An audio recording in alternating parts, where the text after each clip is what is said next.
And he says hello. He's on Mad Dog Unleashed. Tom, good afternoon. How are you today, pal? What do you have? First of all, Doug, I want to say thank you very much. I was cracking up when you were talking about that the mushroom omelet and everything. You know, you are so dead on that. And you know what? I think MLB is they're like they had to make this in their own bed.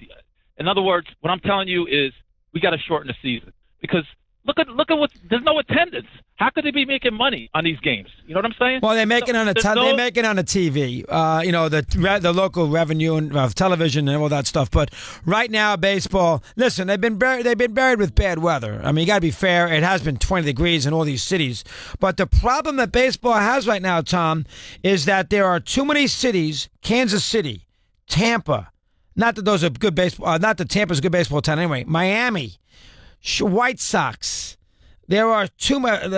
Those Atlanta. I mean, there are too many of these. Texas is next.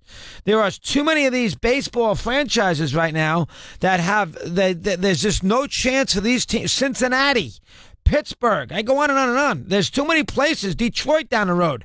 Yeah, and that's a good baseball town. There's too many places right now where they don't have a chance to win. And you put cold weather with a team that doesn't have a ton on the field, and you know they can't make the playoffs, you're going to have 3,000 people going to the games. As simple as that.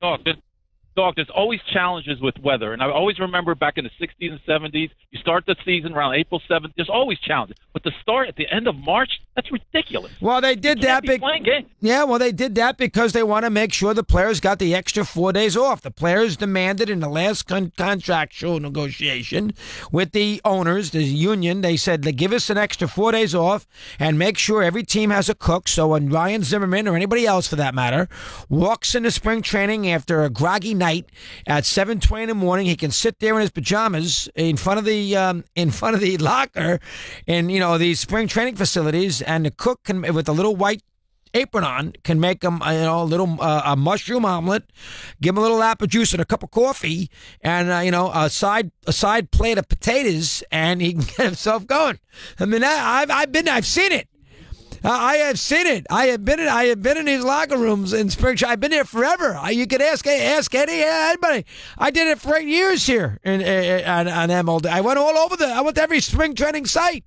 Got there at 7:00 in the morning. I saw it. Have the omelets and away you go. And now baseball. In the old days, the teams did it because they wanted to be nice. Now they have to do it. So if an owner wanted to be cheap about it, let them buy their own omelets. I pay him enough money. Well, now he's ordered to pay it. So he's got to get a cook in. So the cook shows up. He's got his big frying pan out. He's got the burners there. It's right in the entrance to where the players come in. And essentially the player writes something down, throws it in front of him, makes him pick it up on the floor and say, I want, so-and-so, I want a chocolate, I want a chocolate ice, I want a chocolate muffin, and I want a ham and cheese omelet, and I want a big fat glass of cup of coffee, milk and 2 sugar, and a big glass of orange juice, and hand it to me and call me when it's done. That's what then I'll deal with the media. Spitting out egg. I don't know why I said. I've seen it. I've seen it. Oh boy. Here's Rich in Naples, Florida. Rich, good afternoon. How are you today, pal? What do you have? Hey, Chris. How's it going? Hi, I watched Richard. the game yesterday. Yep. And I'm going to say this as a Yankees fan. I was not happy with what happened yesterday, and give me a little leeway on this one. Yep. 20 years ago, okay, I remember a certain broadcaster on a competitive radio station basically saying after Clemens threw at Piazza, there's no room in in baseball. That guy, that pitcher, threw at him. It wasn't down in the leg or on the butt or anything. He threw it up. He could have done some serious damage to that guy. No argument. No. Clemens was annoyed at Piazza because Piazza hit grand slams against him and threw the ball at his head. It's a little different. It's a little different here. But if I did say that 15, 18 years ago, which I probably did, I can understand you now want to get back at me. So I get that. Go ahead.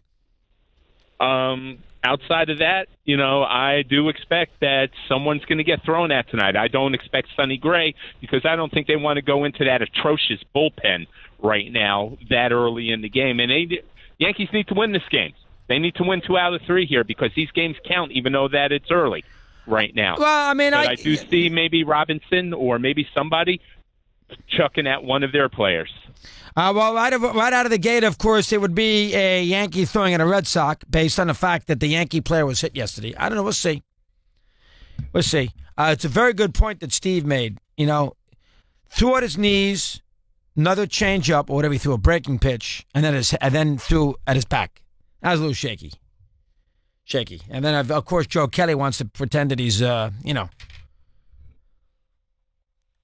General Patton. Protect. That's enough. These players are hot stuff with this stuff. They're hot stuff. We continue. We say hello to Tom in Sarasota, Florida. Tommy, good afternoon. How are you today? What do you have? Good. How you doing, Chris? All right, Tommy. Nice to talk to you. There you go. What's up? Listen, I'm a 53-year-old guy. I played baseball my entire life. I was 46. I'm a second baseman. You get out of the way on any play that can be a double play.